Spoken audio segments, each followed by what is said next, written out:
Hey guys, welcome back to the Populist Corner. Today we're going to be talking about some of the developing stories surrounding the Canadian protests in Canada, and we're also going to be doing a deep dive into some of the lies that Justin Trudeau has tried to manipulate to his own benefit in order to smear and discredit the protesters. Let's get started. So one of the things that I think we should first start addressing is the fact that recently he enacted the Emergency Act, which gives the government, the federal government, unprecedented power and leeway to do things that they would otherwise need a court order to do, such as freeze the accounts of innocent citizens, block off entire cities and section them off, or arrest people without due cause. So these are some of the things that this Emergency Act does. It's very large in scope, and this is the first time in Canadian history that it's actually been enacted. That's pretty interesting to me anyway. Oh, the wonders of tyranny. So another reason that I would also say that this was enacted illegally was because according to a statement done by the CCLA, which is an organization that keeps the Canadian government accountable on which kind of policies and laws that it passed, says that they did not meet the legal threshold that was needed in order to legally enact this Emergency Act piece of legislation. So I'm going to go ahead and pop on the screen here a little bit about what their statement said. So here's a screenshot of that. One of the things I also find very interesting about this move to enact such a emergency act is that it's the first time it's ever been done in Canadians history. They never did it for Black Lives Matter. And of course, I don't believe the protests in Canada with Black Lives Matter were violent, but they were violent in the United States. So the fact that they supported that organization and their right to protest, but not this organization's right to protest, is kind of hypocrisy to me. It screams hypocrisy and it screams bias. He also didn't do the same thing that he's doing these Canadian protesters against these COVID restrictions. He never did it against the anti-energy protests that took place in 2020. And they were blocking off railroads in that protest and setting railroad carts on fire. And instead of him using the Emergency Act to free up the economy, which is what he's using as an excuse, as justification for enacting it now, he sent a government person to go negotiate with these protesters in 2020 who were against, I guess, energy or something. It was called the anti-energy protest or something like that. And despite them disrupting commerce and disrupting the economy, as he likes to equate this protest to doing, he didn't enact the Emergency Act. He actually went out and tried to negotiate with these protesters and to hear them out, something that he has yet to do with this protest.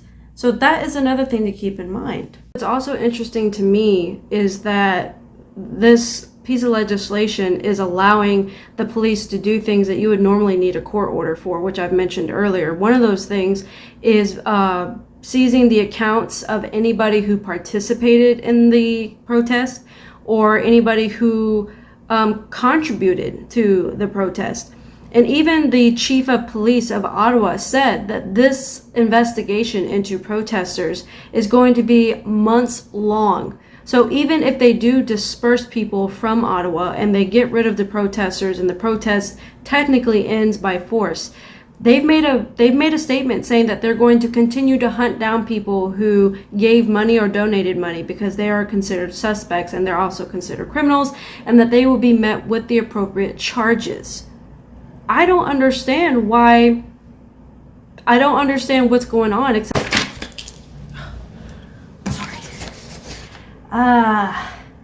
what is going on is democracy. Yes. Democracy is still going on in Canada. That is what's going on. Yes. Democracy. Even though there's some broken parts. Still works. Another interesting thing that's happening is that they have blocked off certain parts of Ottawa, the police have. They call it a red zone. So only people who are residents in that specific area are allowed in or out. That's another thing that they're not allowed to do unless it's a state of emergency, which the Emergency Act has allowed them to do without any due cause or reasonable suspicion. They're not even allowing reporters in to record and document what the police are doing. The only videos that we are currently seeing are some popping up from protesters themselves by streaming live on Snapchat or Instagram, and then the rest of us, people on the internet, catch these videos and then we start posting them. That's the only way that it's really being reported about these atrocities that are being committed, such as the lady who was trampled by a horse and put in the hospital. I have had sources tell me and confirmed that she is alive and well, but she is recovering from her injuries. But there's plenty of video footage of her and another gentleman who got trampled by horses, and she didn't do anything. She was standing there being peaceful, and a bunch of these officers came in on their horses and trampled them. Here's a video of that.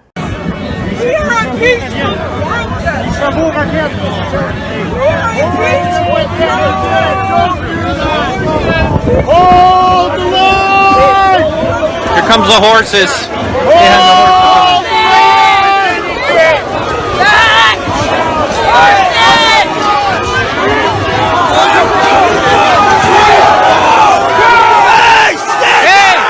down! Oh my gosh! Oh my goodness! What is happening here? Wow! What is this lady doing? Trampling horses. Stop it! Stop it! What? Oh my God! Oh my God! They just trampled this lady.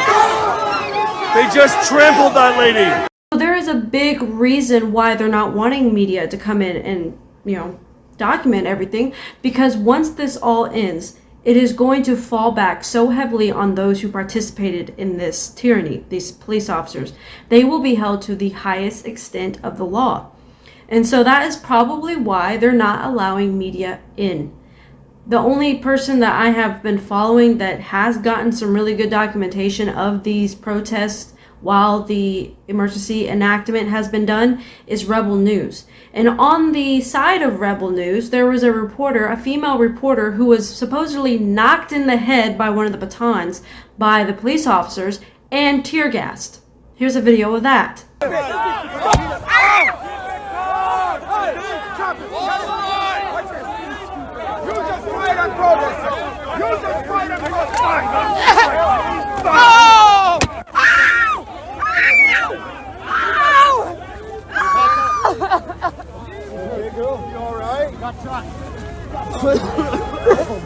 Take care. Bring her out. Come on.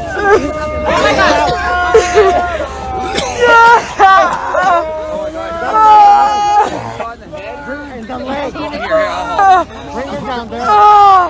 Bring her to the left. Oh, shit. Guys, take her out of the crowd. Bring her to the left. Hey, someone got shot in the head. Oh, shit. Oh. Bring her to the left here. It's safe. Come on, man. Get her out of the crowd. I think it's the leg. Take her down further. Get her down.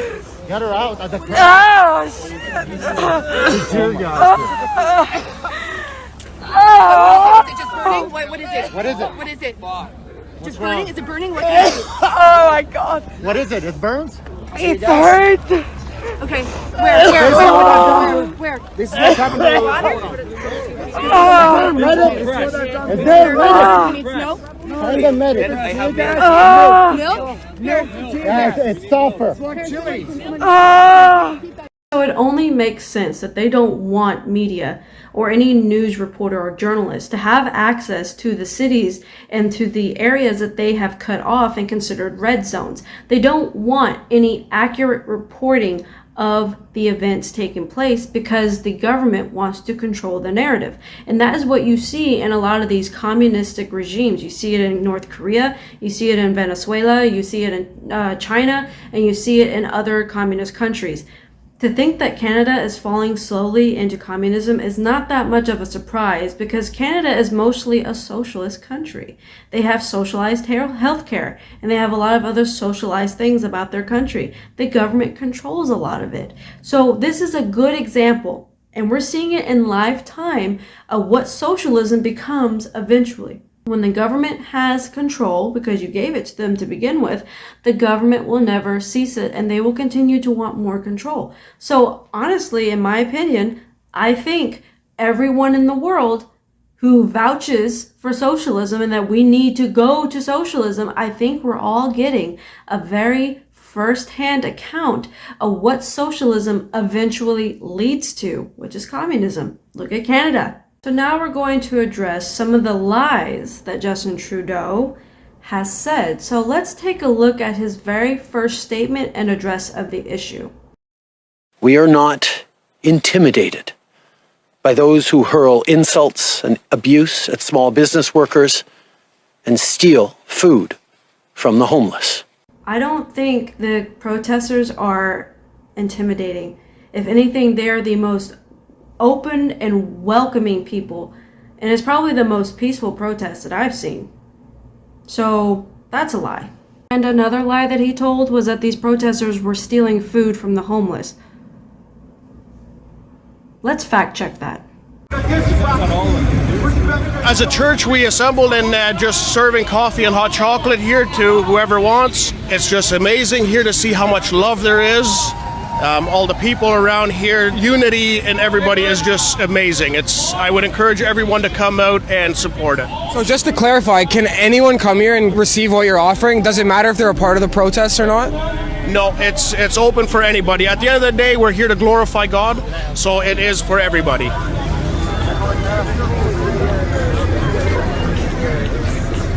We're feeding people, we're helping the homeless, the truckers, and just anyone who needs help with absolutely anything come to us. Money and everything.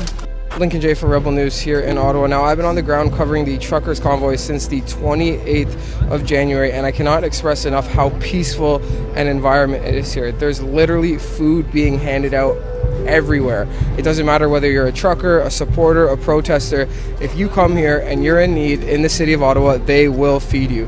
That's why it's just so hard to wrap your head around the fact that Justin Trudeau is saying that the people here are stealing food from the homeless.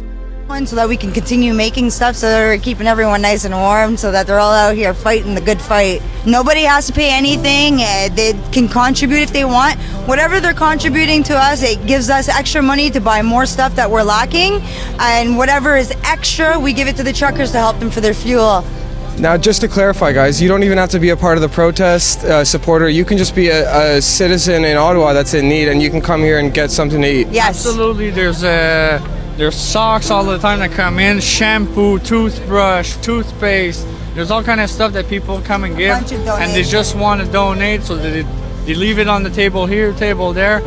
They just bring it to put out for people, anyone. You can be in the street, you can be in trouble, you can just need help for one day, come over here, we'll help you.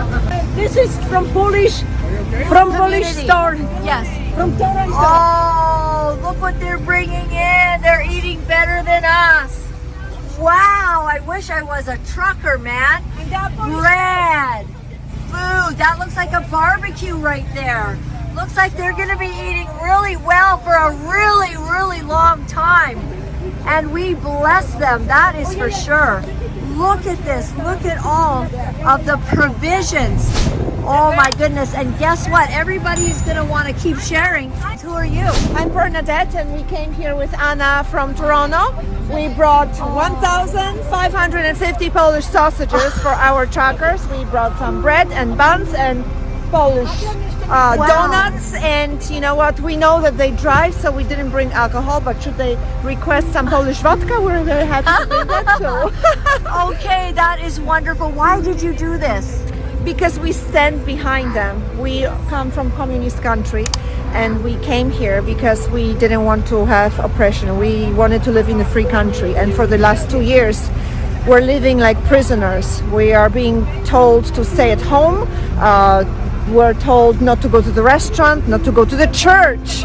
I mean, this is unbelievable. During communism times, we were able and free to go to the church, and there were times over here where we couldn't. So I really can't take it anymore. So I'm going to be coming here with the food weekly, bi-weekly, every 2 or 3 days until it ends. There's so many empty claims that he has made. He's made claims that they have harassed citizens. And if any of the protesters have harassed the citizens, shame on you. Shame on you for harassing citizens. Shame on you for shaming people who got vaccinated. Shame on you for judging people for wearing a mask. You're literally discrediting your own movement for those who have done that, if there's any evidence of it. But so far, I haven't seen any evidence or any reports of physical evidence of these protesters harassing citizens and other people who are not part of the protest. But in case there are some, shame on you. You're discrediting your own message. Get a grip. So that's the other things that he has said that kind of, what would we call it? Propaganda. So with all of that being said and those updates regarding the protests, I want to come on and just kind of describe what I think where we went wrong as a people, as society. And when I say this, please keep an open mind. This is not an attack on us. This is not an attack on you.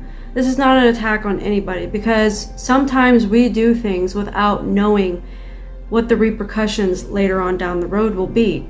So when I say this, please keep an open mind. It does require an open mind, because in order to think critically, one has to be able to put aside their own personal beliefs and biases and see the bigger picture of something that's being said. So with that, let's go ahead and dive into where I think we may have set the historical precedents for what we are seeing now in regards to government encroaching on bodily autonomy rights. Where to begin with this? This question was posed to me by a young lady who is in this pro-choice group that I am also in. And I'm in this group because I want to listen to opinions that I don't necessarily agree with, because I feel like I can learn more. And so that's the only reason why I'm in a pro-choice group. She asked me in a comment, she asked me, why do you advocate for my body, my choice against vaccinations, but you don't seem to do that for the rights of a woman to her body and abortion? And that was a really good question that she had posed to me, and it got me to thinking. When we decided to go to government to ask them to tell us if we had a right to our bodies, that was us setting the precedents for what we're seeing now with governments mandating vaccines against people's wills. I think maybe with an open mind, we can say that perhaps we unknowingly set the historical precedents for that. And now we are given an opportunity to fix it, to realize it. This was brought on because we didn't know if we had a right to our body. We do. We always had a right to our own bodies. Whether we agreed with the message of why or not, the basic principle of us having rights to our own body have always been there because it's an unalienable right. It's something that we have because we are basically human beings. It comes with being part of the species that we are, which is humans. So when she asked me that question, it got me to think about this idea that maybe we made some mistakes in history, and maybe our silence was the Trojan horse to what we are seeing now. And there was also the 1905 court case, Jacobson versus Massachusetts, which kind of declared that state government had a right to impose vaccine mandates on its own citizens. For the longest time, I've always struggled with this idea that, okay, we said that federal government doesn't have a right, but state government has a right. Let me put it in perspective for you. State government and federal government are the same people, but in different capacities.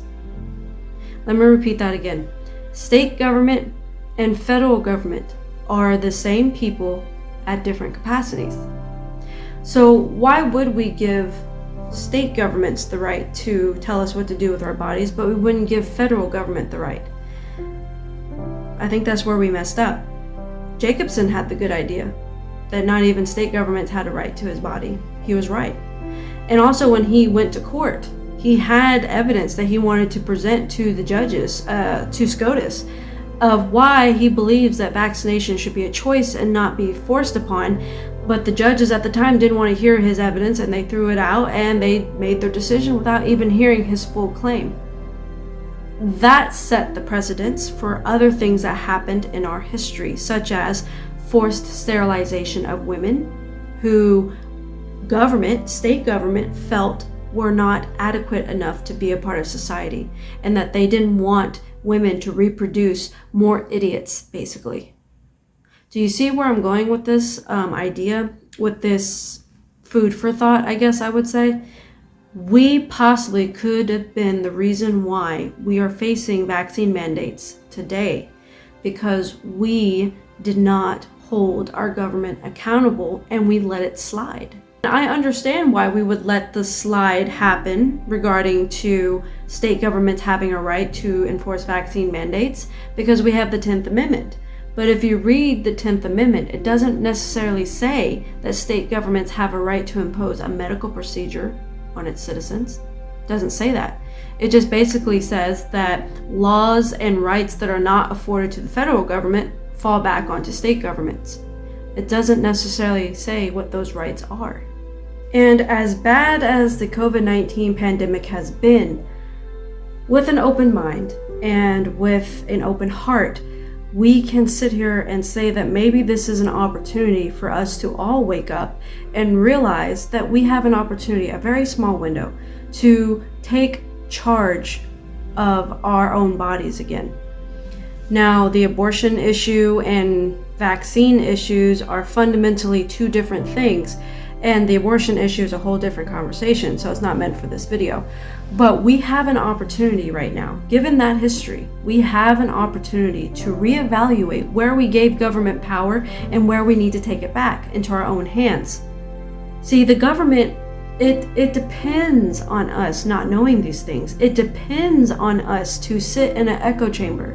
I would have never had this thought come to my mind, this idea or this food for thought, if a female that I did not agree with on abortion with never brought the question to me. And it was specifically towards abortion. It wasn't even about vaccine mandates. It was just a question that she asked me, and it got me to thinking. It's important for us not to remain in an echo chamber. It's important for us to sit down and have civil discussion with people that we don't agree with, because honestly, there is some truth to what they're saying. It's because we are constantly in our own heads and we're listening to be right rather than to listen to understand, that we don't actually get the full grasp of what they're saying, and therefore we can't critically think. The government relies on us to be in a constant state of conflict with each other, because if we're in conflict with each other and not willing to listen to one another, even if we disagree with the basis of their argument, we will demand government to do things that we will later regret. The very principal fact that we went to government and they gave us the right to our body for abortion, gave them the power to tell us what to do with our bodies in the future. It set the historical precedence. And then we did it again during Jacobson versus Massachusetts. He was the only one who stood up against it, saying, no, not even federal government or state government should have a right to my body and to tell me what to inject into it, especially something that I can't undo. But nobody wanted to listen to him. Not even the SCOTUS, not even the Supreme Court of the United States. Folks, we have created the turmoil that we are in. And I'm not saying that to blame everybody. I'm saying that as a way to possibly invoke positive, real change in legislation, and to inspire people like you and me and the everyday citizen to wake up and take charge of this country. This country is our home. This country is the bed that we sleep in every night. It's time for us to clean house. It's time for us to organize our house. So what is the purpose of having this particular thought or perspective on everything that I just described to you, which was my personal perspective after a lot of thinking? It's to find a common truth between all three different opposing views and different opposing stances. For instance, Black Lives Matter, even though they had violence in their protests and they did things the wrong way, I do believe at the end of the day, their initial message was, police are not all that honorable, and they will be the ones to enforce tyranny. How does that connect to the Canadian protesters? We are seeing the police enforce tyranny against peaceful protesters. So if you think about it, the Canadian protests amplify the initial Black Lives Matter protest. And that alone is a common ground that we can all come together against and say, you know what? They had a point. And we're seeing it in Canada. And we're seeing it in Canberra, Australia. Australia has been in protest for a long time, for almost a year. And we're seeing the same pattern. The police are brutalizing peaceful protesters. So Black Lives Matter had a truth to their initial protest, despite them doing it the wrong way and losing control of their protest. The Canadian and Australian protests and all the other protests around the world where police are brutalizing peaceful people amplifies that message. And that is the common ground. That is the common truth that I think we could all get behind. That freedom really is in our hands, and it is our responsibility to ensure it. The government's role is to ensure that we have the ability to ensure it. So then what do? We come together. We unify on a common truth. So what's the other truth that I think we can all draw from this? That we made the mistake of allowing government to have any say-so in what rights we had in regards to our bodies. When you ask the government to give you freedom to your body, in that sense, they're going to have a set precedence to deny it later on. So if the government tells you, yeah, you have a right to abortion because we said you can, you have a right to bodily autonomy, that sets the historical precedence for them to take it away later. And I think that's another truth that we can all unite against. We made a mistake there too. And that's not to say that we were dumb. It just means that we were naive. We didn't know better. We were wanting a better future. Women were wanting a better future.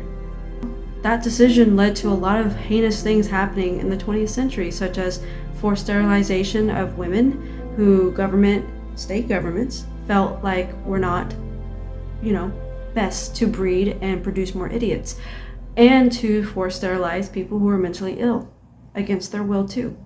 So at the end of the day, this has been an eye-opening experience for us all, and I hope that we can use some discernment regarding these things.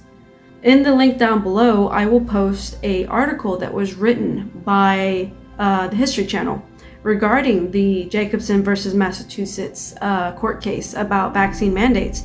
And in that article, they also talk about how that possibly opened the door to future abuses against people and their bodies when state governments started the whole forced sterilization movement of women in the early 19th and 20th century. We're being given an opportunity to make things right. And I believe that we all have the ability to find a common ground. The only way we can do that is by discussing it with other people we don't agree with, listening to views that we may not understand. And that is what is so scary about what's happening in Canada, what's happening here in the US, what's happening all over the world regarding freedom of speech. People are not being allowed to have civil and honest dissent in their views or agreement in their views. We are in a very historical time in our generation on a global scale. We have a moment in history where our next few actions are going to determine the future and outcome for our children and our children's grandchildren. So I think it is time, America. I think it is time, Canada and Australia and New Zealand, and I think it's time that we as the world figure out where we went wrong and make the appropriate changes, meaningful changes, legislatively. Advocate for things that we all can get behind and support one another on. Divisiveness is the enemy of a free society.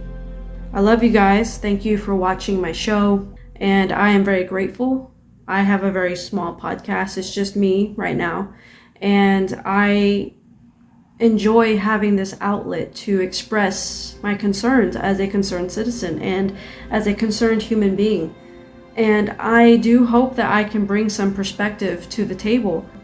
And, if you ever want to be on my podcast with me, message me, let me know. I'll have a link to my Instagram account as well, so you can follow me there. That's where I'm mostly on, so you can message me there. I want to be open with people, and I want people to have a place where discussion can be held, whether we agree or not. That is what makes America and the world so beautiful and so interesting. If everybody thought the same, if everybody had the same opinion on things, it would be quite boring, wouldn't it? God bless everybody.